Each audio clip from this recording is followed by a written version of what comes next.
안녕하세요. 나라TV입니다. 모두들 구독, 좋아요 꼭 눌러주세요. 오늘은 어떤 사연이 기다리고 있을지 사연자분 모셔보겠습니다. 나와주세요.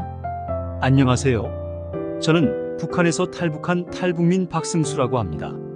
저는 탈북한 지는 오래돼서 현재는 남원에서 배추 농사를 하며 살고 있습니다. 그렇군요. 북한에서는 고위 간부셨다고 들었는데 높은 직급이셨다가 한국에 와서 고생하고 계신 거 아닌가요?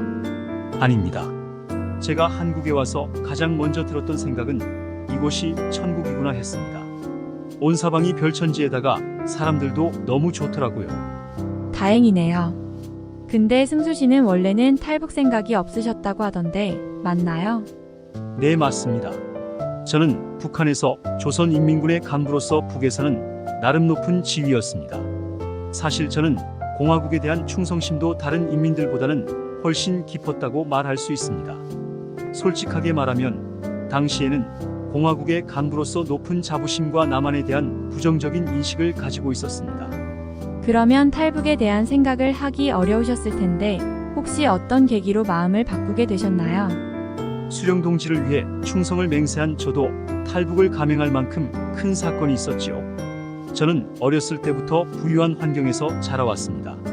남한에서도 자본의 세속이 대대로 되듯이 공화국에서는 보통 높은 직위를 가진 부모는 자식들에게 지위를 세습하는 것이 대다수입니다. 제가 어렸을 때 아버지는 공화국에서 정말 높은 지위를 가진 간부셨습니다. 그래서 늘 좋은 환경에서 자라왔고 위대하신 수령 동지를 항상 존경하고 본받고 싶다고 생각해왔습니다.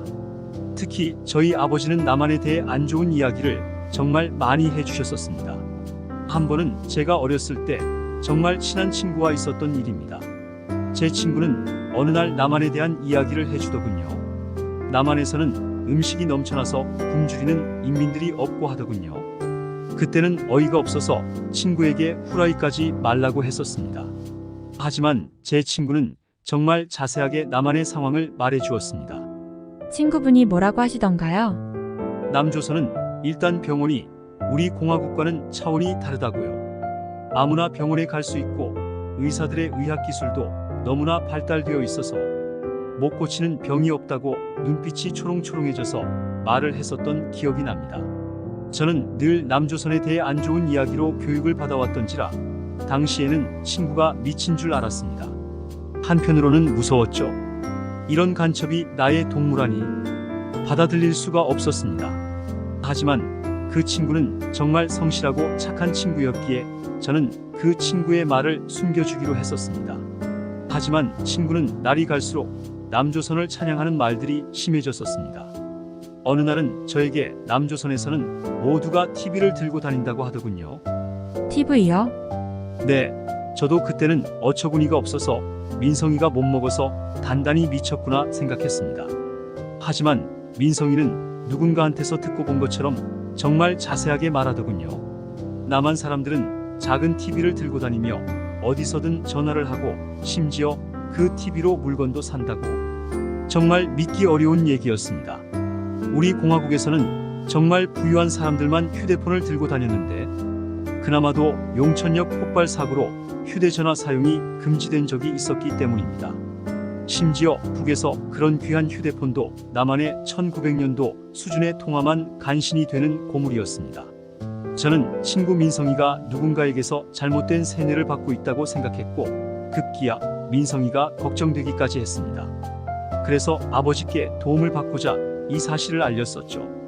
저런, 아버지도 걱정을 많이 하셨겠네요. 네, 아버지는 정말 놀라신 표정으로 저에게 이 사실을 그 누구에게도 말해서는 안 된다며 신신당부를 했습니다. 그랬다가는 우리 집안이 정말 풍비박산이 난다고요. 아버지는 늘 저에게 말 조심을 해야 한다고 하셨는데 그날은 민성이에게 들은 이야기를 구체적으로 물으셨어요. 제가 어려서 순수했던 것인지 아버지에게 다 털어놓고 민성이를 도왔다고 생각하며 정말 뿌듯했습니다. 제가 친구를 죽이는 일을 한 줄은 꿈에도 몰랐죠. 그날 이후로 민성이는 보이지 않았습니다.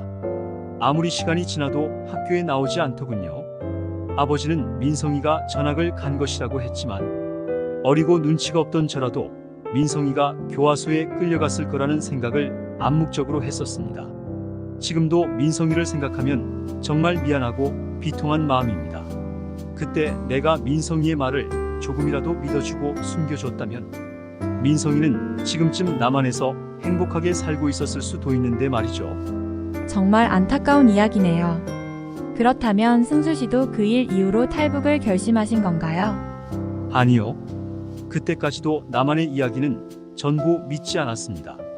아버지도 남한 사람들이 정말 불쌍하다며 이렇게 부유하게 살고 있는 제가 운이 좋은 거라고 하셨거든요. 제가 30살이 되었을 무렵 저희 아버지는 희귀병을 앓다가 일찍 돌아가셨습니다. 아버지의 부재에도 저는 손쉽게 아버지의 동료 간부들의 도움을 받아 자리를 잡을 수 있었습니다. 그렇게 성실하게 수령 동지를 위해 일하던 저에게 어느 날은 저의 인생을 바꾼 소식을 들었습니다. 바로 남한에서 우리 공화국으로 내북 공연을 온다는 것이었죠. 남한 연예인이라고 해봤자 우리 공화국의 응원단과 공연단에 비하면 부실할 수밖에 없다고 생각했던지라 크게 기대는 하지 않았었습니다. 오히려 남한 공연단이 민망하지 않도록 적당히 박수 쳐주자며 동무들과 비웃었지요. 그랬던 동무들과 저는 남한의 공연단을 충격을 먹을 수밖에 없었습니다. 제일 먼저 충격을 받았던 건 남한 공연단의 미모였습니다. 그들은 정말 다른 세상에서 온 사람들 같았습니다. 과거에는 같은 동포였던 사람들인데 어떻게 저리 다르게 생길 수가 있단 말입니까? 남한 사람들은 공연단뿐만 아니라 모두가 피부도 곱고 귀티가 났습니다. 다들 옷도 멋지게 입고 하다못해 군복을 입은 군인들도 멋있었습니다. 공화국의 간부로서 절대 기죽거나 이런 부끄러운 모습을 티낼 수는 없었던지라 볼품없던 저의 군복과 동무들의 행색에 저는 그만 자존심이 상했습니다. 그 와중에 과거에 친구 민성이가 저에게 해주었던 남한 사람들에 대한 이야기가 생각이 나더군요. 정말로 다들 TV를 손에 들고 다니며 모두 당연하다는 듯 아무렇지 않아 하는 모습에 놀라웠습니다. 저는 너무 신기했던지라 동무들이 없는 곳에서 남한 관계자에게 TV를 만져봐도 되는지 물었었습니다. 그분은 반가운 말투로 저에게 친절하게 휴대폰을 건네주었죠. 저는 그것을 스마트폰이라고 부른다며 이것저것 설명해주는 남한 사람에게 감사했습니다. 정말 놀라운 기술이었거든요. 그렇게 그분과는 간단한 대화만 나눈 후 저는 공연장으로 향했습니다. 정말 놀라셨겠네요. 친구분 민성 씨가 해준 말들이 다 사실이었다는 걸 알게 되셨으니까요. 공연은 어떠셨나요? 마침 그 이야기를 하려 했습니다. 그 공연은 공화국에게 완전히 충성을 맹세했던 저의 인생을 완전히 바꿔놓았을 정도였으니까요. 공연을 하던 분들이 아직도 생생하게 기억이 납니다. 그들은 너무나도 아름다웠습니다. 저와 동무들은 공연을 보는 내내 입을 다물 수가 없었습니다. 너무 놀란 제 아래 군부 동무는 아랫도리가 발딱 서 있지 뭡니까? 저도 그리 잘생기고 예쁜 사람들을 보니까 심장이 떨렸습니다. 미모에 감탄할 틈도 없이 그들의 가창력에 다시 한번 놀랐습니다. 우리 북한 공연단은 정말 기계적이고 이질적인 느낌이 강한지라 그들의 자유로운 공연과 가창력이 무대를 완전히 장악했었습니다. 저도 그들의 음악에 눈물이 나며 음악의 진정성에 감동을 받았습니다. 솔직히 우리 공화국에서 무수히 많은 공연을 봤지만 딱 한 번 본 남한 동무들의 공연에 살면서 느껴본 적 없는 가슴 울림을 받았습니다. 그들의 공연을 또다시 볼 수 있을까? 간절히 바라게 되더라고요. 그날 남한의 사람들을 본 저로서는 탈북을 결심할 수밖에 없었던 겁니다. 그 후로 저는 간부직을 내려놓고 안전한 브로커를 찾아다녔고 저의 인맥과 자본을 다 털어서 이렇게 지금은 안전하게 한국에 와서 살 수 있게 되었습니다. 정말 감동적인 이야기네요. 그렇게 모든 것을 내려놓고 한국으로 탈북할 만큼 우리 대한민국의 위상에 놀라셨던 것이 저로서는 정말 자랑스러운 이야기네요. 맞습니다. 지금은 남한에 와서 생활을 해보니 느낀 점이 있습니다. 제가 공화국에 있을 당시 억압과 통제 속에서 이런 자유의 행복을 몰랐구나 싶어서 지난 세월이 너무 억울합니다. 또 민성이가 말했던 것보다 더 대단한 한국이 놀라웠고요. 지금도 모든 것들이 신기합니다. 한국의 기술과 예술, 문화 모든 것이 미래 도시에 와 있다고 믿게 만들 정도로요. 앞으로도 이렇게 자유롭게 행복하게 살고 싶습니다. 그럼요. 이제 대한민국에서 남은 인생 행복하게 누리면서 사시길 바라겠습니다. 오늘 이야기 들려주셔서 정말 감사합니다. 승수 씨 오늘 나와주셔서 정말 감사해요. 저도 재밌었습니다. 탈북민들끼리 소통도 자주 하고 있어서 다음에 제가 다른 분도 소개시켜 드릴게요. 감사합니다. 여러분 오늘 승수 씨 이야기 어떠셨나요? 저는 우리 대한민국이 정말 자랑스럽다고 느껴지더군요. 이상 나라TV였습니다. 안녕하세요. 나라TV의 나라입니다. 계속되는 북한의 오물풍선 테러로 많은 사람들의 걱정과 우려가 잇따르고 있다고 합니다. 우리나라에서도 대북방송을 통한 대응이 이어지고 있는데요. 오늘 사연은 앞서 말한 대북방송과 큰 인연이 있는 박임택님의 사연입니다. 북한에서는 최전선에서 남북 심리전을 주도했던 고위급 간부 출신이라고 합니다. 남북 간의 긴장감 속에 그간 긴 심리전이 오갔지만 결국 한국의 대북방송을 통해 교섭되어 탈북을 했다고 하는데요.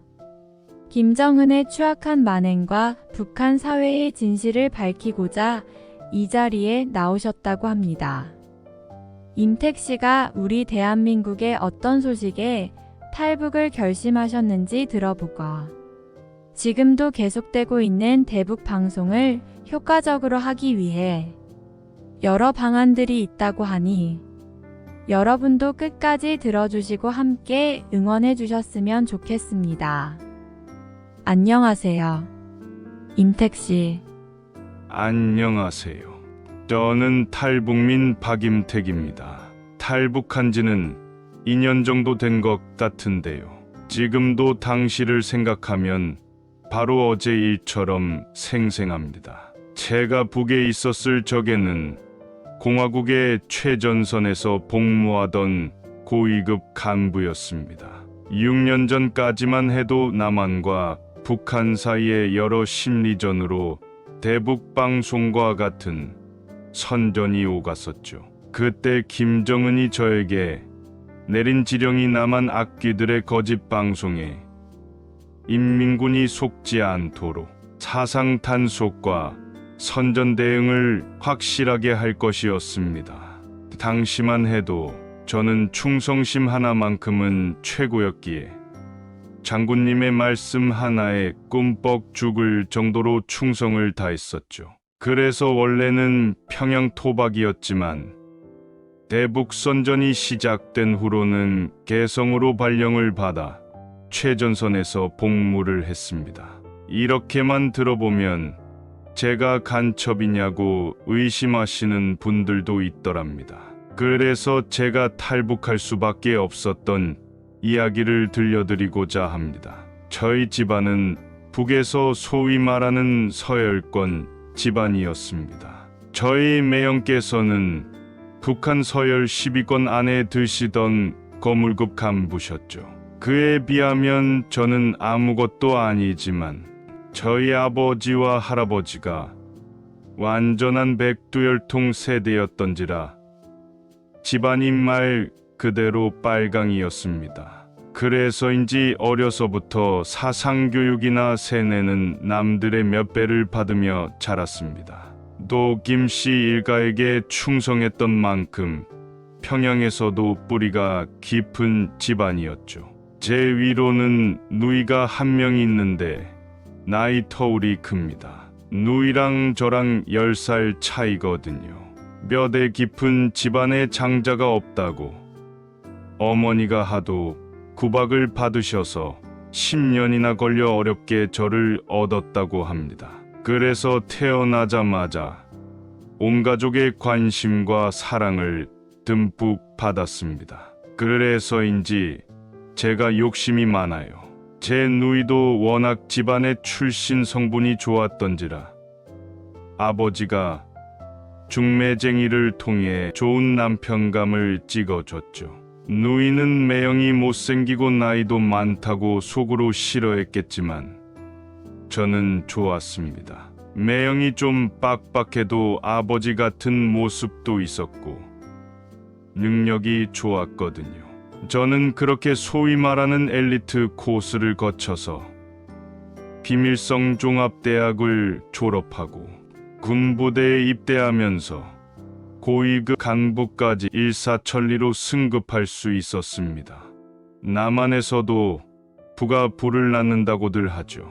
북에서는 권력이 권력을 낳는다고 할 겁니다. 김씨 일가가 무너지지 않는 한 웬만한 백두혈통 세대의 뿌리 깊은 집안들은 무너지기 힘들죠. 집안의 도움으로 높은 자리까지 올라갈 수 있었지만 이런저도 결국은 탈북을 할 수밖에 없던 사건이 있었습니다. 그때가 아마 6년 전쯤일 겁니다. 당시에 고위급 간부들 중에서도 제가 김정은의 신임을 받았었어요. 그래서 제가 남한과의 긴장감을 유지하고 체제를 강화시키려던 김정은의 중요한 지령을 받았죠.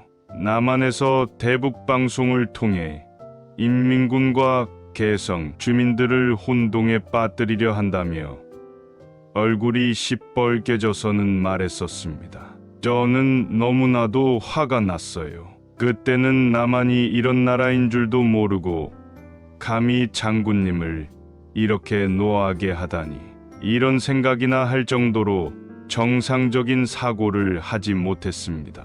솔직히 그때 김정은 위원장이 말 그대로 멘탈 붕괴 상태였는데, 그도 그럴 것이 개성 시내까지 대북 방송이 잘 들리는 바람에 탈북자가 속출했거든요. 그렇게 개성으로 온 첫날 저는 인민들의 상태를 보고 경악했어요. 인민들이 하나같이 아침부터 대북 방송과 전광판을 보기 위해 옹기종기 남쪽으로 붙어서는 구경하더랍니다. 전광판에는 오늘 오후 비와 이렇게 쓰여 있었는데 멀리 있어도 보이더군요. 처음에는 이게 무슨 말인가 이해했습니다.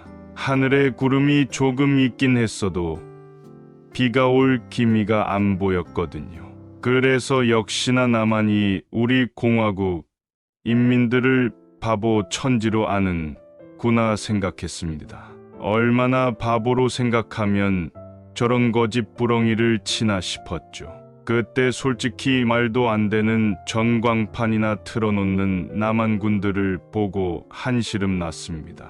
그렇게 간부들과 담화를 나누고 있었는데 갑자기 다급하게 하사 하나가 달려오더니 하는 말이, 지금 개성 인민들이 해가 중천인데 받지를 안 합니다. 이렇게 얼이 빠져 있는데 당장 생활총화를 열어야 합니다. 라더군요. 낮 시간에 전부 일을 안 한다길래 어이가 없어서 나가봤더니 웬걸 갑자기 비가 오는 겁니다. 아침까지만 해도 비올 기미도 안 보였는데 갑자기 비가 오니까 저도 놀랐지요. 남한에서 거짓말을 한 게 아니었으니 혼란스럽기까지 했습니다. 저도 혼란스러울 개성 인민들은 역시 믿고 있었던 것 마냥 또 남한의 전광판을 보러 나오더랍니다. 전광판에는 이런 공화국을 비웃기라도 하듯 인민들을 남한으로 넘어오라고 꼬드기지 뭡니까? 당신이 오면 언제든 한영 이렇게 씌어 있었습니다. 멀리서도 반짝이며 잘 보이는 큰 글씨였어요. 아직도 생생하게 기억이 나요. 인민들도 저도 당황스러웠지만 속으로는 남한의 기술력이 어느 정도이길래 이렇게 미래에 일어날 일까지 맞춘단 말인가 놀라웠지요. 우리 북에서는 날씨를 미리 안다는 것이 말도 안 되는 일이었거든요. 비가 언제 올지 미리 안다면 농사짓기에도 편하고 삶의 질이 올라갈 텐데 남한 사람들이 그것을 알려주니 인민들이 전부 신기해할 수밖에 없지요. 그런데 이런 와중에 대북 방송도 울려대니 저도 멘탈이 나가더랍니다. 방송으로는 자꾸 탈북하라고 부추기면서 나만의 기술력이 어느 정도인지 말해줬지요. 기억에 남는 말이 노예 생활에서 벗어나라. 김정은의 왕놀이에 언제까지 놀아날 것이냐라는데 속으로는 묘하게 통쾌했어요. 김정은 위원장에게 충성을 다하던 저에게도 이런 말들이 기분이 좋았던 이유야 뻔하죠. 저보다도 나이 어린 것이 누구든 함부로 대하며 왕처럼 군림해 왔으니 말이죠. 그래도 저도 살아야 하니 계속되는 심리전 속에서도 남한을 이기고 싶어서 별짓을 다 해봤습니다. 인민들이 동화되지 않게 대북 확성기 소리를 방해하는 우리 공화국 방송을 크게 틀기도 해봤죠. 그런데 오히려 악효과가 났어요. 저도 머리가 아플 정도로 소음 때문에 고생을 했습니다. 인민들도 그때는 죽을 노릇이었겠죠. 양쪽으로 큰 소리를 틀어대니 하나의 굉음이 되어 머리를 울려댔어요. 저도 시끄러워서 그 짓을 오래는 못했는데 날이 갈수록 남한에서 들려오는 방송이 처음에는 거짓말처럼 들렸지만 점점 믿을 수밖에 없었어요. 그러다가 남한 사람들은 넉넉하게 맛있는 음식을 먹는다며 식사는 하고 있냐 이런 말에 저도 눈이 뒤집힌 겁니다. 우리 북에서 그리 귀한 고기를 남한 사람들은 언제든지 먹는다고? 당시 개성의 발령난 후 식량 배급이 늦어져 굶고 있었는데 눈이 뒤집힐 정도로 부럽더라고요. 직접 두 눈으로 본 적 없지만 일에 날씨도 맞추는 남한이 거짓말을 칠 거라는 생각은 안 했어요. 그리고 배고픈데 장사 있습니까? 그냥 나도 매일같이 김정은 위원장이 먹는 귀한 음식들을 먹고 싶다는 생각뿐이었죠. 제가 어려서부터 사랑을 듬뿍 받고 자라서인지 욕심이 정말 많았습니다.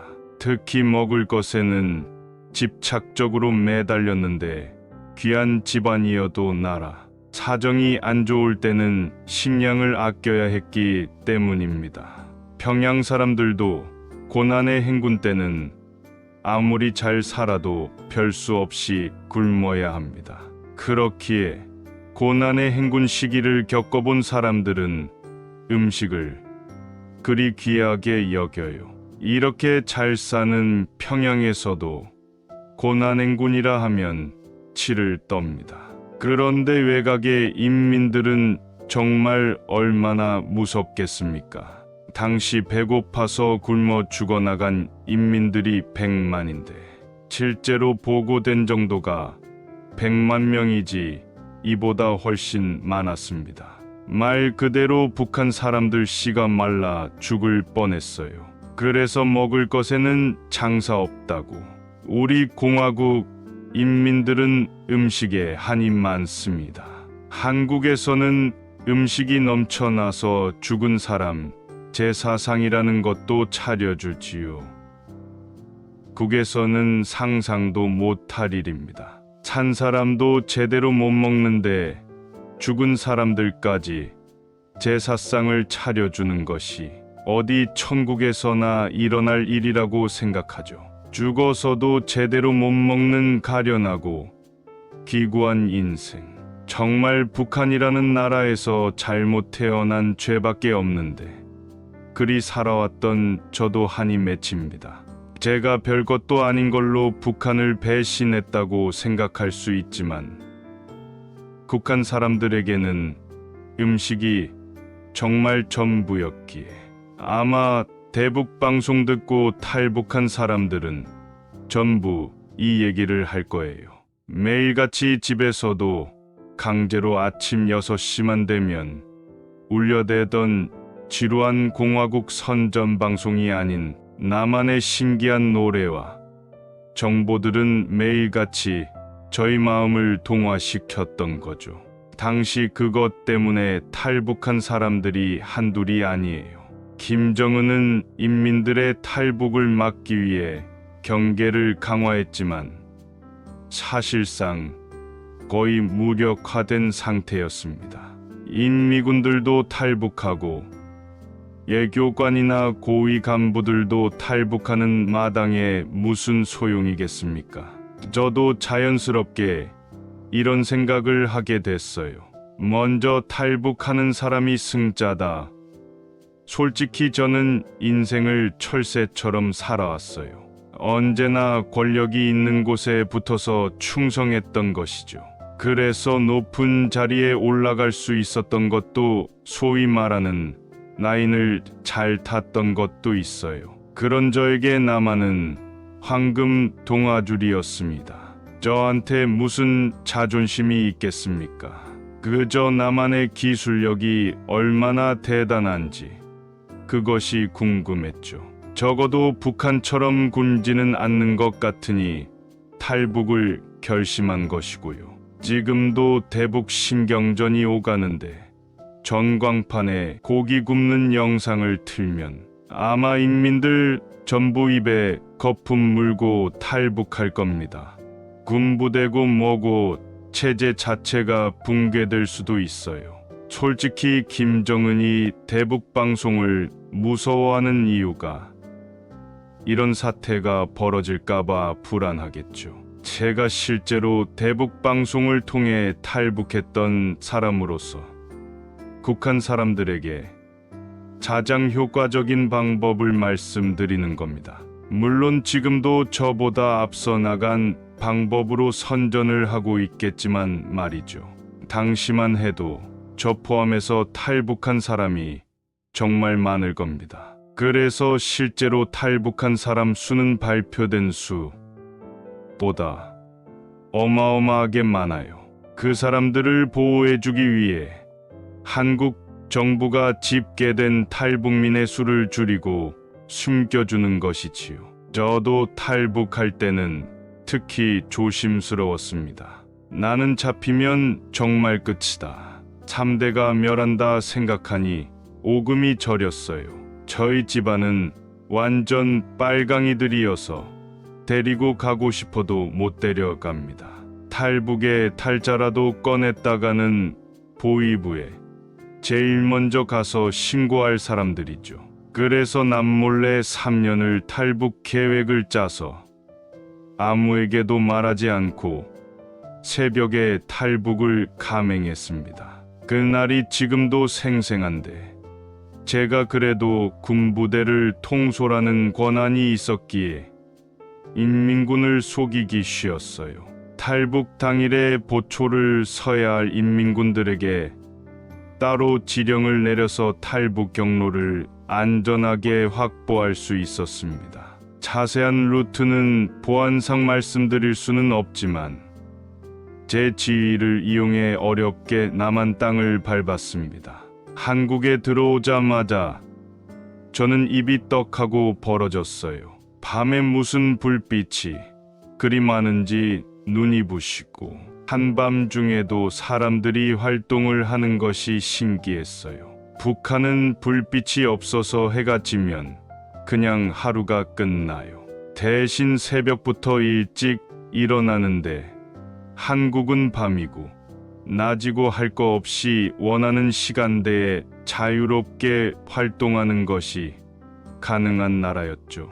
또 한국에 오자마자 국정원을 만날 수 있었는데 어찌나 믿음직스러웠는지 이런 무능한 제가 북한 고위 간부라는 것이 부끄럽기까지 했습니다. 남한은 말 그대로 미래도시가 따로 없는데 김정은은 도대체 무슨 생각으로 이런 선진국을 상대로 버티고 있는지 싶더라고요.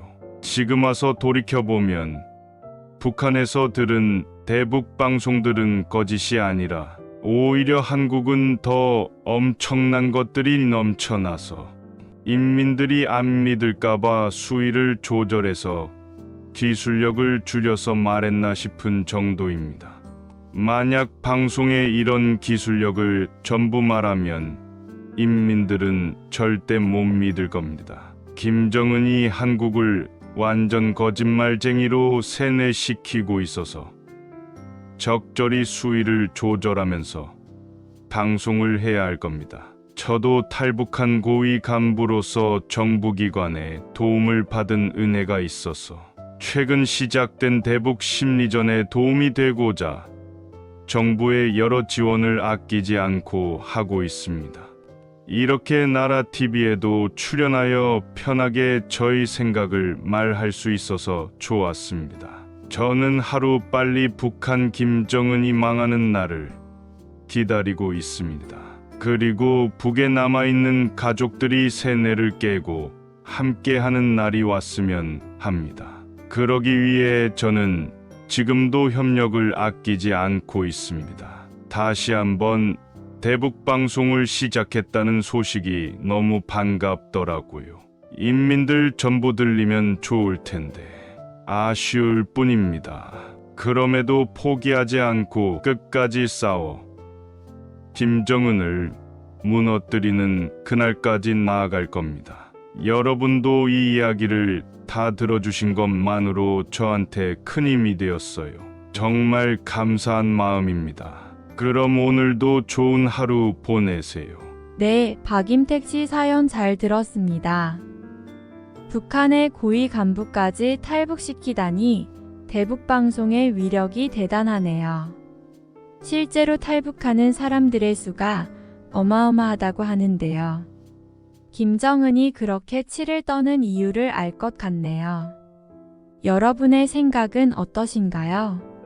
댓글로 의견을 들려주세요. 오늘도 구독과 좋아요 부탁드리며 사연 마치겠습니다. 감사합니다. 안녕하세요. 나라TV입니다. 알버트 아인슈타인이 말했죠. 인생을 살아가는 데는 오직 두 가지 방법밖에 없다. 하나는 아무것도 기적이 아닌 것처럼, 다른 하나는 모든 것이 기적인 것처럼 살아가는 것이다. 오늘은 이 명언이 생각이 나는데요. 여러분 모두 모든 것이 기적인 삶을 살아가길 바라는 마음으로 오늘의 사연자 모셔보겠습니다. 그 전에 구독, 좋아요 꼭 부탁드려요. 안녕하세요. 안녕하세요.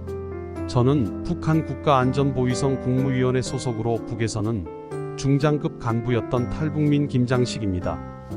저는 북한 김정은 정권을 지탱하고 해외 정보 수집이나 공작, 반민족 행위 색출 제거, 대남 접촉 지원 업무와 같은 북한의 핵심적인 일을 했던지라 제가 탈북했다는 것이 여러분에게는 생소하게 들리실 수 있을 것 같네요. 그러게요. 아무래도 북한 김정은 정권을 지탱하는 핵심적인 일을 하셨던 분이신데 어쩌다 탈북을 하시게 된 건가요? 사실 북에서 요즘 탈북률이 말도 안 되게 올라가고 있어요. 특히 제가 탈북하던 당시에는 북한 엘리트 출신들의 탈북 사례도 많아지고 고위 간부들도 탈북하는 일들이 자주 발생하다 보니 북한 인민들은 그런 모습들을 보고 더더욱 탈북을 하다 보니 교화소도 자리가 없는 실태입니다. 그렇다고 그 많은 인민들을 전부 넣어버리고 사형시키기에는 인구수도 점점 줄고 있어서 윗선에서는 머리가 아픈 상황이었죠. 그래서 김정은도 이를 두고 볼 수는 없었던 것 같아요. 원래 인민들의 인권은 개나 줘버릴 만큼 막대했어도 전부 죽이는 건 김정은이 스스로 자폭하는 것이니까요. 그래서 어느 날부터는 우리 보위부 간부들을 쥐잡듯이 검문하기 시작한 겁니다. 원래 주기적으로 고위 간부들도 사상검증이나 검문을 받기는 하는데 거의 형식적인 절차인지라 다들 준비를 철저하게 하곤 했습니다. 하지만 당시에는 워낙 김정은의 심기가 안 좋았던지라 우리 보위성에서 전체적인 탈북률 증가를 막지 못했다며 책임을 전가시키는 것 같았어요. 아무리 우리 보위성이 김정은의 오른팔로 세력이 막강한 곳이었어도 부모 형제도 없는 김정은이 별 수 있겠습니까? 김정은도 원래는 자기 마누라보다도 우리 보위성을 더 믿고 의지했었지만 해외에서 보위성 간부 한 명이 탈북했던 일이 있었는데 그 사건 이후로 보위성 간부들도 믿지 못하게 된 것이지요. 한마디로 멘탈 붕괴를 한 겁니다. 그 사건 이야기를 잠깐 해드리자면 보위성 동지 한 명이 해외 파견을 나갔었는데 북에서는 악마의 교단인 기독교에 빠져서 김정은의 복귀 지시를 거부하고 탈북을 해버린 일이었어요. 북에서는 절대 다른 종교가 허용되지 않습니다. 우리들의 유일신은 김씨 일가뿐이니까요. 그래서 김정은은 그 동지가 해외에서 성경책을 들고 다닌다는 보고를 받고 북으로 다시 불러내서 물빼기를 해서 사상교육을 하려 했던 겁니다. 다행히 그 동무는 빨리 정신을 차리고 탈북을 했던지라 목숨을 건질 수 있었습니다. 하지만 그 동무가 탈북한 이후로 우리 보위성은 한바탕 뒤집어질 만큼 큰일이었는지라 다들 김정은의 눈치를 보며 혹시라도 김정은이 화가 나서 우리를 한밤에 죽일까 무서워 잠도 못 잤습니다. 이렇게 김정은의 눈치를 살피며 간신히 목숨을 보존하던 어느 날 저에게도 급습 검문이 이루어졌어요. 소문을 통해 간부들이 한 명씩 검문을 받고 있다고 들었어서 크게 놀라지는 않았어요. 하지만 그 검문을 받고 돌아오는 동무들은 절반도 안 된다고 다들 검문을 받고 인력이 대체되고 있었거든요. 저는 놀라기보다는 무서울 수밖에 없었습니다. 다른 동무들이 죽었는지 살았는지도 모르니까요. 정말 무서우셨겠어요. 검문은 어땠나요? 지금도 그때를 생각하면 오금이 저립니다. 우선 검문을 받을 때 빛이 하나도 없는 어두운 지하 취조실에 감금이 됩니다. 제가 보위성에 있을 때 그 지하에서 다른 간부나 인민들을 취조했었던지라 똑같이 당할 생각에 의자에 앉자마자 오줌이 나오더라고요. 검문을 하는 사람은 보위성 소속 동지는 아니었습니다. 아마 제 추측으로는 김정은의 비밀보안부 소속 사람일 겁니다. 그 동무는 저에게 사실대로 말하면 돌려보내주겠다며 취조를 시작했지요. 저는 뼛속까지 김정은 수령동지 찬양을 달달 외웠던지라 어떤 질문에도 김정은을 찬양하며 무사히 취조를 받고 있었습니다. 하지만 이런 저도 한순간에 멘탈이 흔들렸던 것 있었어요. 바로 저희 식구들 때문이었습니다. 저희 사촌 형제의 큰 아들이 탈북을 했다는 이야기였습니다. 저는 너무나도 떨렸습니다. 보위성 간부의 가족이 탈북한 것은 김정은이 신경을 곤두세우는 일이었으니까요. 북에서 사촌은 거의 남이어서 사촌지간까지 신경 쓸 겨를이 없다 보니 탈북을 했다는 사실도 취조를 받으며 알게 된 것이었습니다. 저는 절대 모르는 일이라고 부인했지만 이런 말들이 무슨 의미가 있겠습니까? 자기 가족도 제대로 간수 못하는 사람이 보위성에서 일하고 있다는 것 자체가 모순이었으니까요. 저는 일주일 동안 감금되어 간신히 물만 조금씩 받아먹으며 취조를 받았습니다. 그렇게까지 굶주리니 저도 정신이 점점 나가더랍니다. 점점 내가 무슨 말을 하는지 조차 모르겠을 정도로요. 저를 취조하던 간부는 제가 거짓 진술을 하길 바랐던 건지 계속해서 압박을 했었어요. 그런 극한의 상황에서도 김정은 동지를 찬양하는지 확인을 하려던 거지요.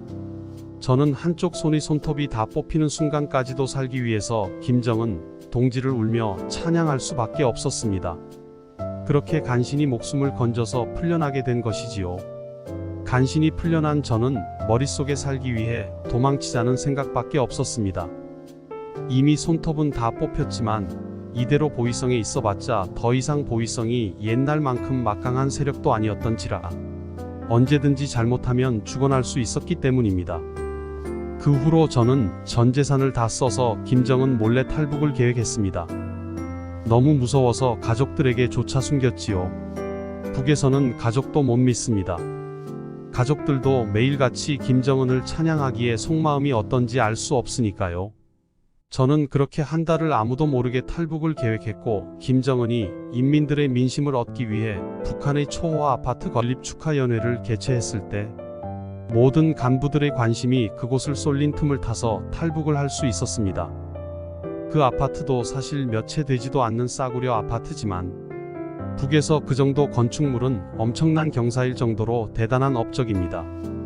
사실 그 아파트는 허울만 좋을 뿐 내부는 부실공사 투성이에 수도도 나오지 않는 쓰레기인데 말이죠. 김정은도 똥줄이 타니까 그렇게라도 인민들에게 보여주기 식으로 탈북률을 낮추려고 애쓴 겁니다. 저는 탈북을 하자마자 한국 대사관을 찾았고 대사관을 통해서 한국의 국정원을 연결받았습니다. 하지만 다시 북으로 송환될까봐 저는 한국 대통령을 불러달라고 울며불며 애원했습니다. 대통령을 만나야 저희 목숨을 보존할 수 있을 것 같았거든요. 이런 저의 어리광이 무색할 정도로 한국의 국정원은 정말 대단하더군요. 북한의 내부 기밀까지 전부 다 알고 있었거든요. 한국의 정보력이 이 정도로 대단할 거라고는 생각을 못했었는데 국정원과 이야기를 나누다 보니 마음이 안심이 됐습니다. 나는 살았구나 하고요. 저는 목숨을 안전하게 지켜주는 대가로 북한의 내부 기밀사항과 김정은의 모든 정보들을 넘기는 것을 제안했습니다. 북에서는 보위성 중장의 탈북 소식을 접하고는 인민군 정찰 청구까지 동원하여 저희 목숨을 없애려고 했지만 닭 쫓던 개가 지붕을 쳐다본 꼴이 됐죠. 저는 국정원의 도움을 통해 지금도 안전하게 저희 신분을 감추고 한국에서 자리를 잡을 수 있었습니다. 북에서는 제가 내부 기밀을 전부 폭로했기 때문에 아마 난리가 났을 겁니다. 보위성 간부 한 명이 탈북할 때마다 모든 내부 정보나 암호화 같은 것들을 갈아치우거든요. 또 진행하려 했던 비밀 작전도 전면 중단해야 하는데 이런 작전은 최소 10년의 노력이 들어가는 것들이어서 엄청난 예산 소모죠. 인력도 부족할 텐데 지금쯤 멘탈 붕괴했을 겁니다. 정말 대단하네요. 김장식 씨가 용기 내어 탈북해 주셔서 한국에서도 큰 도움을 받았네요. 아닙니다. 저는 그저 저 한 목숨 살기 위해 도망친걸요. 하지만 한국에 와보니 정말 다시 태어난 기분입니다. 이렇게 좋은 나라였구나 싶고요. 한국에 와서 가장 먼저 접한 건 종교였습니다. 매일같이 불안에 떨던 저는 한 목사님의 도움으로 지금 이렇게 삶의 용기와 사랑을 느끼며 살아가 있습니다. 저는 요즘도 매일같이 새벽 기도를 나가서 북에서 저질렀던 저희 추악했던 만행들을 회개하고 있습니다. 한국에서는 북에서처럼 그렇게 나쁜 가면을 쓰고 살아야 되는 압박도 없는지라 이곳이 저희 천국 같습니다. 사실 제가 심성이 워낙 여린지라 각박하고 숨 쉴 틈도 없는 공화국에서의 생활은 너무나도 괴로웠어요. 이런 것 말고도 남한에 와서 놀란 것들이 정말 많아요. 어딜 가나 길거리에 김정은 동지만 타고 다닐 수 있는 고급 차량들이 넘쳐나는 것도 신기했습니다. 북에서는 평양에서 말고는 차량을 볼 수 없는데 특히 고급 차량들은 김정은 동지와 최측근들 말고는 못합니다. 저 같은 보위성 간부도 차량이 없는 동무들이 대부분이에요. 저는 북에서 차가 있었지만 한국의 자동차에 비하면 정말 똥차입니다. 죽기 전에 돈을 열심히 모아서 한국의 멋진 현대차를 꼭 사고 싶어요. 알고 보니 제가 차 욕심이 있지 뭡니까? 북에서는 살면서 한 번도 욕심이란 걸 가져본 적이 없는데 기분이 이상하네요. 그럴 수 있죠. 오늘 사연 들려주셔서 정말 감사합니다. 조만간 멋진 차를 뽑으실 수 있도록 응원해 드릴게요.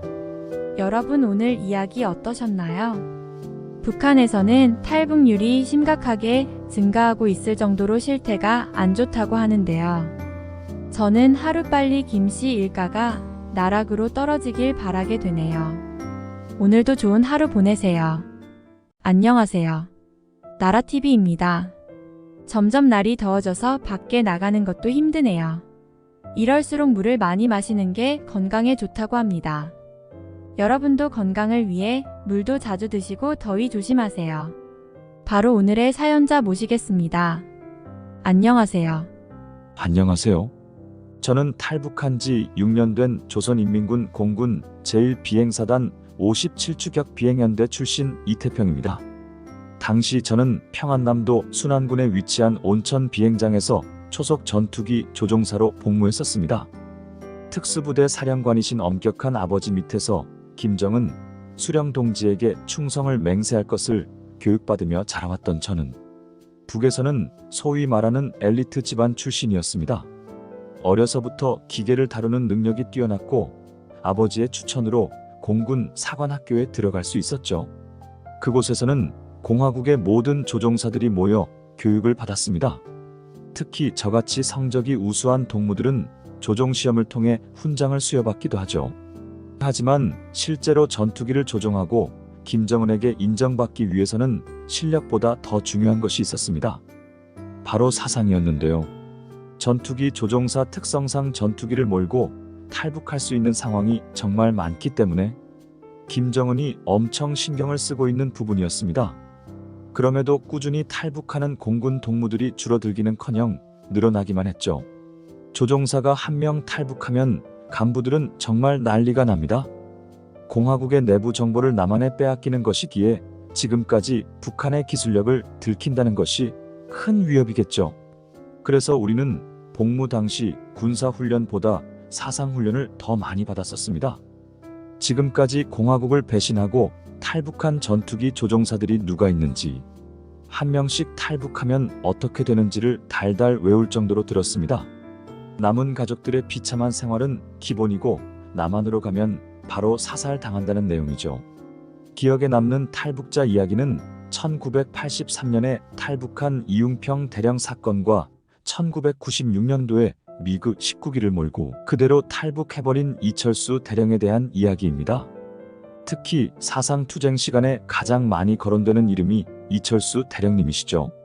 그동안 전투기를 몰고 그대로 탈북해버린 조종사가 꽤 있는데 그 중에서도 이철수 대령은 가장 최근에 탈북한 사람이어서 공군 사관학교나 비행사단에서는 유명한 비화입니다. 이철수 대령이 탈북했던 사연을 들려드리자면 우리 공화국의 악습과도 같은 문화 때문입니다. 공화국에서 과거에 8살짜리 아이가 김정일에게 바칠 자두밭에 뿌려진 설탕을 몰래 먹다가 걸린 사건이 있었습니다. 그때 그 아이가 자두 한 알 먹은 것도 아니고 흙 밑에 뿌려둔 설탕을 조금 훔쳐 먹었죠. 얼마나 배가 고팠으면 철조망 밑에 땅굴을 파고 들어와서 훔쳐 먹겠습니까? 그 아이도 차라리 자두를 먹은 거였으면 덜 억울했겠습니다. 고작 설탕을 먹은 이유로 사형당했으니까요. 그 아이의 죽음이 인간이라면 누구나 다 슬프고 비통한 게 당연한데 북에서는 절대 그래서는 안 됩니다. 저도 이 이야기를 들었을 때 너무나도 가슴이 아팠지만 말 한마디 할 수 없었죠. 오히려 이철수 대령은 용감했던 거죠. 나름대로 가장 친한 친구에게 아무리 잘못했어도 어린애를 그렇게 죽이는가? 이건 너무한 거 아니냐? 라는 말 한마디라도 했으니까요. 이철수 대령님은 1992년에 북한에서 3급 국가 훈장을 받고 6차례 훈장과 메달을 받은 초엘리트 조종사님이셨어서 당시 어렸던 저에게는 우상과도 같은 존재셨어요. 뭐 어쨌든 그런 출중한 조종사님이 탈북을 했다니 그 이유가 저도 너무 궁금했었는데 사관학교를 졸업하고 비행장에서 복무하면서 이런저런 이야기를 들을 수 있었습니다. 정말 충격적이네요. 고작 자두 한 알 때문에 그 자두나무 밑에 설탕을 훔쳐 먹었다고 사형이라니요. 너무 가슴 아픈 이야기네요. 그쵸? 지금 생각해도 어처구니 없는데 북한에서는 그런 일들이 비일비재합니다. 김씨 돼지 가문의 식량에 손 떼는 일은 반역이나 마찬가지고요. 어쨌든 제가 알기로는 당시 이철수 대령님이 그런 소신 발언 한마디 한 것이 화근이 돼서 집단 따돌림을 당하셨다고 해요. 북한에서는 학교 폭력이라고 하면 우스울 겁니다. 국가 폭력이 제도적으로 존재하니까요. 당해보지 않은 사람은 절대로 모를 겁니다. 그것이 얼마나 비참하고 잔인한 제도인지. 북한 김정은 체제를 유지하기 위해 가장 중요한 제도 중 하나가 생활총화를 비롯한 사상투쟁인데요. 이것은 나라에서 정당하게 허락한 국가 폭력제도입니다. 쉽게 설명해드리면 생활총화는 어떤 집단이든 의무적으로 해야 하는 것인데 많이 하는 곳은 하루에 한 번도 하고 적어도 일주일에 한 번은 생활총회를 해야 합니다. 생활총회 때는 그냥 돌아가면서 각자 자기 반성을 하는 시간인데 예를 들면 제가 김정은 수령 동지께서는 이를 게을리해서는 안 된다고 말씀하셨는데요. 저는 오늘 아침 늦잠을 자서 일에 늦었습니다. 정말 반성합니다. 이런 저를 비판해 주십시오라고 말하면 주변에서 다 같이 저를 비판해 줍니다. 이렇게 돌아가면서 한 명씩 스스로 자기 잘못을 자백하는 것이죠. 잘못한 게 없어도 해야 합니다. 어이가 없죠. 또 이렇게 자기 입으로 말하지 않아도 호상 비판을 당하기도 하는데 이것은 다른 사람이 저를 고자질하는 겁니다. 제가 기억나는 일화는 사관학교 재학 당시 다른 동무가 저에게 호상 비판을 했었던 것인데 저보고 이태평 동무는 이름이 태평이어서 그런가 목요일 9시에 시작하는 사상교육 시간에 지각했습니다. 동무는 말이죠. 이렇게 된 이유가 장군님 말씀을 새겨 듣지 않았기 때문입니다. 라고 하더군요. 정말 부끄러운 순간이었지만 국가가 이것을 제도적으로 운영하는데 제가 억울하다고 별 수 있겠습니까? 괜히 나서서 반박했다가는 사상투쟁 자리에 끌려나가는 겁니다. 특히나 대대적으로 우리 공화국의 공군 제1비행사단 57추 격비행연대에서 생활총화는 다른 곳에 비해 잔인하고 극악무도하기로 유명합니다. 그런데도 매달 모든 동무들 앞에서 한 사람을 지목해서 집단적으로 비판을 하는 것을 아직까지도 하고 있죠. 이것은 공군 특성상 탈북의 위험도가 높아서 김정은이 직접 지시한 일입니다. 우리는 매달 누가 전투기를 타고 탈북할 것 같은지 한 명을 지목해야 하는 겁니다. 이철수 대령님도 이 생활총화를 당하시고 떠밀리듯 탈북을 한 거죠. 김정은은 탈북을 못하게 하려고 만든 제도일 텐데 이걸 당해보면 탈북을 안 할 수가 없습니다. 저도 딱 한 번 당해본 적이 있는데 정말 너무나도 무섭더랍니다. 숨도 안 쉬어지고 어제까지 나와 함께 밥을 먹고 농을 주고받으며 웃던 동무들이 저에게 욕을 하며 비판하던 그 모습이 지금도 생생해요. 도저히 사람이라면 그런 일을 당하고 어떻게 아무렇지 않게 생활하겠습니까? 이런 체제 때문에 공화국에서는 그 누구도 믿을 수 없습니다. 서로가 서로를 감시하는 역할을 하게 만들고 고자질한 사람은 승급하여 훈장을 받고 당하는 사람은 또 가만히 있겠습니까? 절대 아니죠. 이런 악습이 끊어지지 않으니 그런 말도 안 되는 독재 정권이 지금까지도 체제를 지키고 있는 것이죠. 정말 힘드셨겠어요. 이철수 대령님도 정말 대단하신 분이네요. 그럼 태평씨도 그런 생활총화를 당하고 탈북을 결심한 건가요? 그쵸? 아마 이런 제도 때문에 탈북하는 사람들 많을 겁니다. 서로가 서로를 의지하기는커녕 비판하고 고자질해야 하는 체제 속에 도저히 인간으로서 살 수가 없었습니다. 저는 솔직히 말하면 엘리트 코스로 교육을 받았던지라 남한에 가면 가난하고 비참한 삶을 살거나 죽는 것밖에 없다고 알고 있었는데도 공화국에서 동물처럼 사는 것보단 낫겠더랍니다. 솔직히 그렇게 생활총회 한번 당하면 탈북할 마음 하나도 없던 사람도 등 떠밀리듯 탈북하고 싶어지게 만들어요. 이런 걸 계속 유지하는 게 체제를 굳건히 한다고 착각하겠지만 우리 공화국 인민들도 바보는 아니거든요. 말은 안 해도 다들 알 겁니다. 이게 인간으로서 할 짓이 아니라는 것을요. 다만 나서서 말할 용기가 없을 뿐이에요. 다 같이 뭉쳐서 이 체제를 비판하고 무너뜨려야 하는데 그랬다가는 얄짤없이 총살당할 게 뻔하고요. 그동안 수십 년 동안 대대로 부모의 부모님까지 다 세뇌를 받아왔는데 이게 쉽게 무너질 수 없는 두려움입니다. 굶어 죽나 총살당하나 비참한 건 마찬가지니까요. 적어도 굶어 죽는 건 가족과 함께 할 수는 있잖아요. 하지만 저는 살고 싶었습니다. 그래서 이렇게 탈북을 하게 된 거죠. 마음 같아서는 아버지도 모시고 오고 싶었지만 저는 누구보다 아버지를 잘 알고 있어서 포기할 수밖에 없었습니다. 저희 아버지는 완전히 뼛속까지 김정은의 노예였으니까요. 아버지는 수령동지를 위해서는 아들도 죽일 수 있는 사령관입니다. 충성심이 남다르셔요.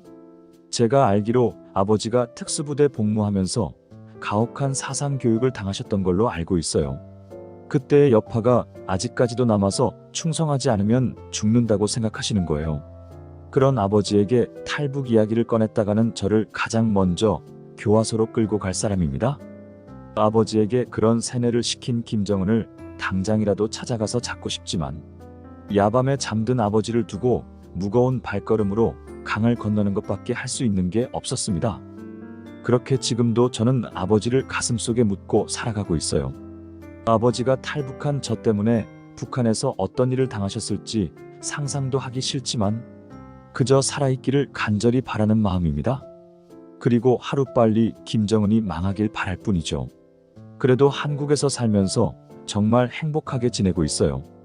목숨 걸고 탈북하길 정말 잘했다고 생각하고 이곳에 있을 수 있는 게 감사할 뿐이에요. 어쨌든 저는 탈북 후 한국 대사관을 찾았고 공군 출신 탈북민이어서 북한의 기술들과 내부 기밀들을 다 폭로했죠. 한국 국정원에서도 이런 정보들을 유용하게 사용해 주신다면 저야 감사한 마음입니다. 물론 미그기를 타고 탈북한 이철수 대령님처럼 큰 정착금으로 5억가량의 거액을 받지는 않았지만 적당히 자리를 잡을 수 있도록 도와주셔서 열심히 살아가고 있습니다. 대한민국에서의 은혜를 다 갚을 때까지 열심히 살아가려고요. 그리고 언젠가는 아버지를 다시 만날 날을 기다리고 있습니다. 오늘 제 이야기 들어주셔서 감사합니다. 정말 가슴 아픈 사연이네요. 저도 태평씨의 삶을 응원해드리겠습니다. 오늘 태평씨 이야기 어떠셨나요? 저는 북한의 최근 실태를 들어보니 이런 말도 안 되는 체제를 유지하다가 김씨 체제도 무너질 날이 얼마 남지 않았구나라는 생각을 했습니다. 여러분의 생각은 어떠신가요? 오늘도 구독과 좋아요 부탁드리며 사연 마치도록 하겠습니다. 감사합니다. 안녕하세요. 나라TV의 나라입니다. 불가능해 보이는 것은 불확실한 가능성보다 항상 더 낫다. 라는 고대 그리스의 모두가 아는 철학자인 아리스토텔레스의 명언을 아시나요? 이 짧은 명언은 도전에 대한 명언으로 고전에 자주 등장합니다. 과연 철학자다운 명언이 아닐 수 없는데요. 아리스토텔레스는 이렇게 말하고 싶었나 봅니다. 비록 불가능해 보일지라도 도전한다면 언젠가는 이루게 되니 희망을 가지고 전진하라는 삶의 도전에 대한 것 같습니다. 우리 모두 이 명언을 마음속에 새기고 구독과 좋아요 부탁드리며 오늘의 사연자분 바로 모셔보도록 하겠습니다. 안녕하세요. 탈북한 지 11년 차인 기철웅이라고 합니다. 저는 평양 출신이었고 저는 조선인민군 해군이었고 그 부대에서 8년을 있었습니다. 북한의 보위부에서는 북한의 체제 유지를 위한 방첩 및 정치경찰 활동이 주요 임무이지만 지도부를 위한 사상경찰 활동으로 내부 정치 및 사상 이상 혐의자 감시와 사찰을 하고 탈북자 북송, 각종 외화 벌이나 공작 등의 해외 공작 업무도 종종 관여를 합니다. 아울러 외부 정보 유입과 유출에 대해서도 국가보위성에서 단속하지요. 그렇기 때문에 해외에 체류 중인 북한 주민에 대해서도 엄격하게 감시를 수행하며 외국인 관광객의 방북 시에도 물론 감시를 해야 합니다. 또한 보위부에서 최우선 주요 업무사항 중 하나가 바로 국가정보원과 국군정보사령부의 해외 공작 및 북한 정보 수집을 방해하고 협력원이나 정보원을 체포하는 것입니다. 탈북자를 돕고 있는 대북 선교단체 및 인권단체의 활동도 감시하고 있으며 중국 동북 삼성이나 국경에서 중국 경찰과 함께 탈북자들을 추적, 신문하고 이들을 가두는 수용소를 관리를 합니다. 보위부는 영장 없이 체포해서 정치범 수용소에 구속 수감시키거나 사형 집행도 합니다. 북한에서 엄청 막강한 권한을 가지고 있지요.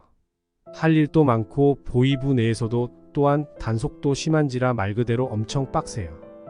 우리가 조금만 실수해도 징계감이고요. 그래서 완벽한 엘리트들이 많이 들어옵니다. 실수는 반드시 없어야 하니까요. 그에 비해 북한의 해군은 대표적인 북한의 군인보다는 현저히 후달립니다. 보위부에서 하는 각종 일들을 저희가 도움되는 선에서는 맡아서 하지만 턱없이 부족하고요. 그리고 지리적인 제약상 동해 함대와 서해 함대 간의 교류가 사실상 불가능하기 때문에 사령부가 2개로 분리되어 있습니다.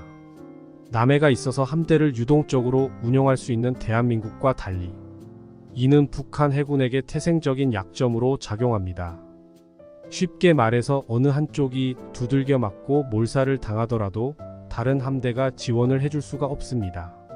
그저 다른 한쪽이 잘 싸우길 빌어야 할 뿐.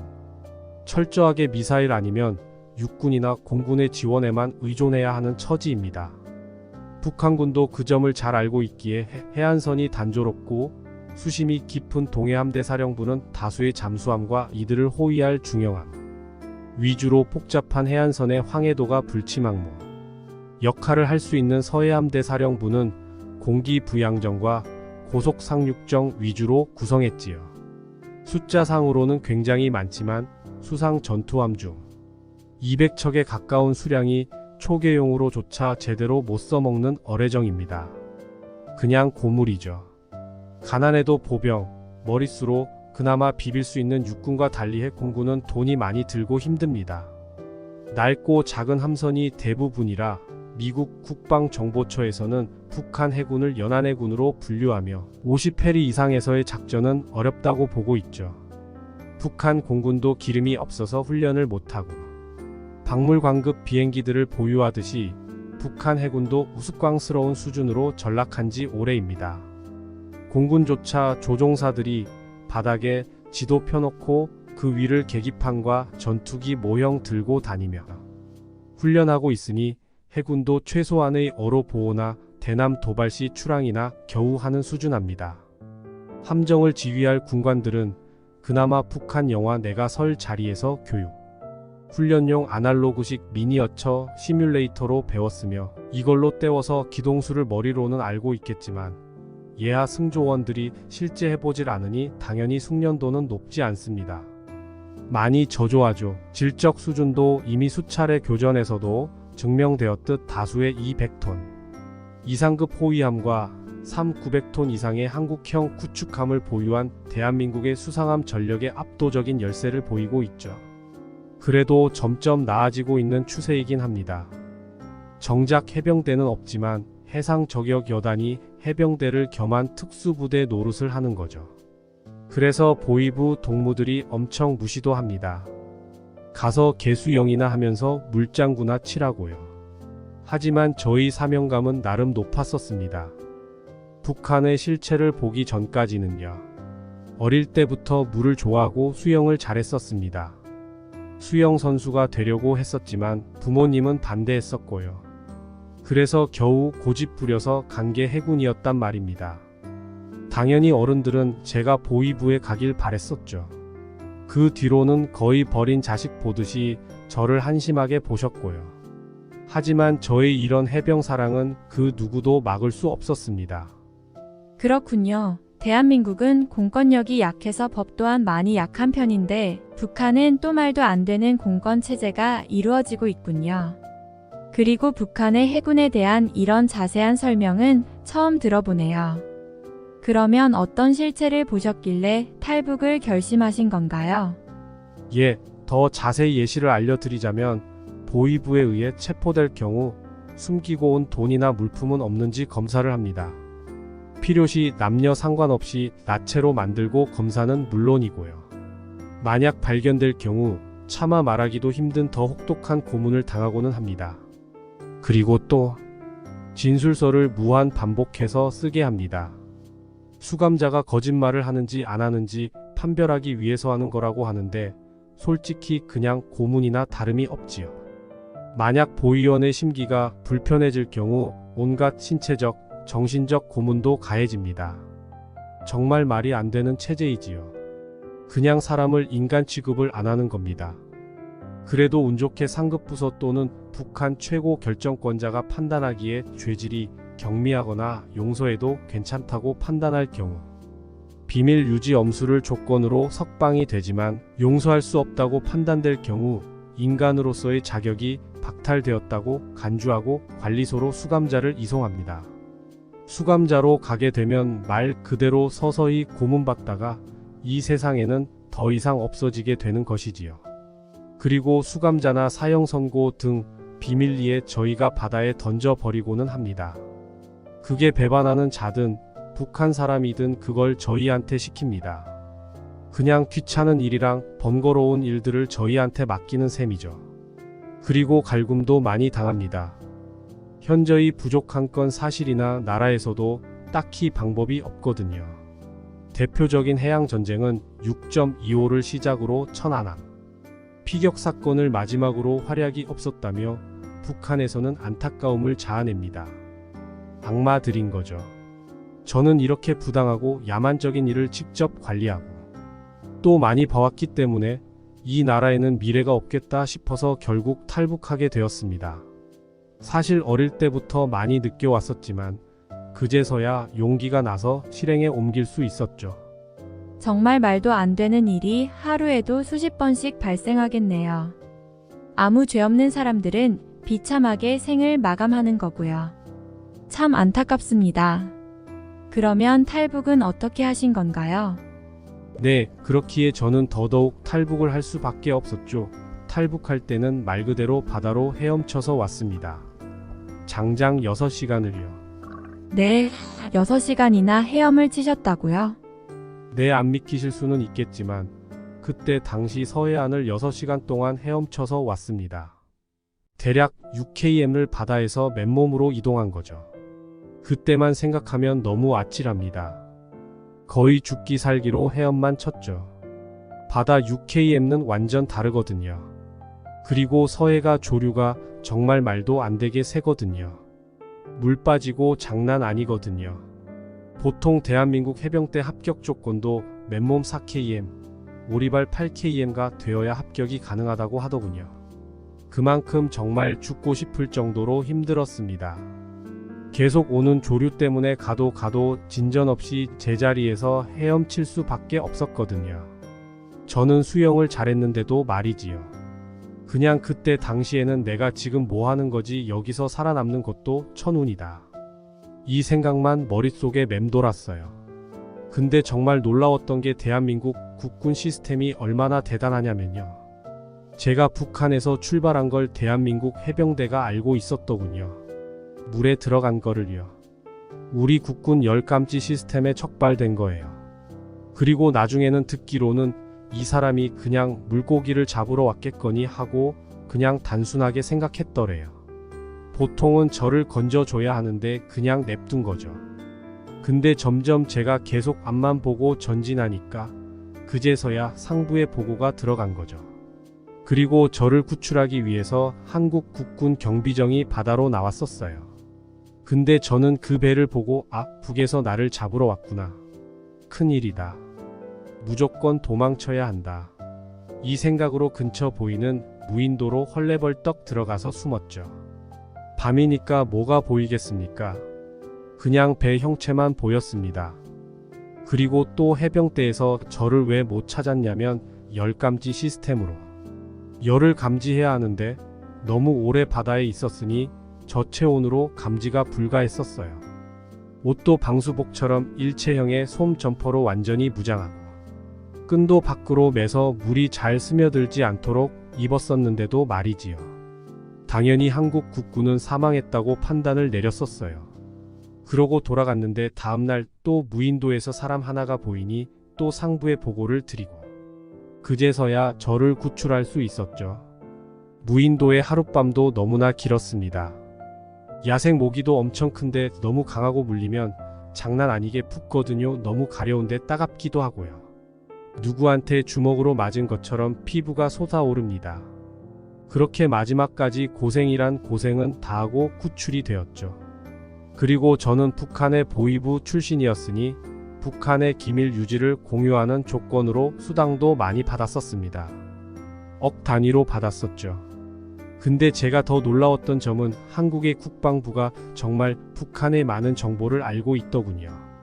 아마 제가 더 모르는 기밀들이 많겠지만 전 북한이 더 많을 거라고 생각을 했었는데 완전 착각이었던 겁니다. 대한민국을 만만하게 볼 게 아니었다 이거죠. 그리고 대한민국의 수도도 지방도 다 너무 아름답고 깔끔하게 잘 되어 있고 서울과 평양은 비교가 안 되더라고요. 제가 가장 좋아하는 것은 서울의 한강의 그 잔잔함이 저에게는 위로가 되었습니다. 물이라면 지긋지긋하지만 한강이 주는 그 느낌은 낮이나 밤이나 위안이 되더군요. 저는 현재 서울에서 거주하며 열심히 잘 살고 있습니다. 대한민국에 와서 하나 아쉬운 것은 하루라도 더 빨리 탈북을 감행할 걸 후회하곤 합니다. 멋진 도시와 친절한 사람들, 일상이 위험하게 느껴지지 않는 이 분위기에 처음으로 마음 놓고 울고 먹고 자며 그동안의 제 인생이 참혹했었습니다. 늘 피폐했거든요.